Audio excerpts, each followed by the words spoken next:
Kaj bi si pa želela, da bi pari vedeli, še preden prvič pišejo oziroma se oglasijo pri cvetličarju?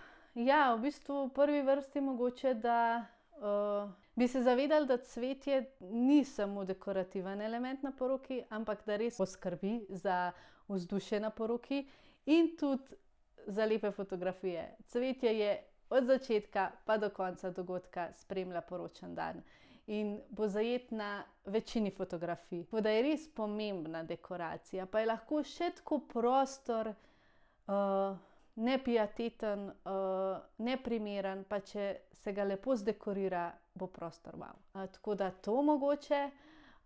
Želela bi si, da, to ponavljamo, da imajo jasno predstavo, tak imam budget, to dobim za to ceno. Ja, da smo cvetličarji v bistvu umetniki. Da je to umetnost, da glih vsak ne more narediti ne vem kakšnega portala, da je to umetnost.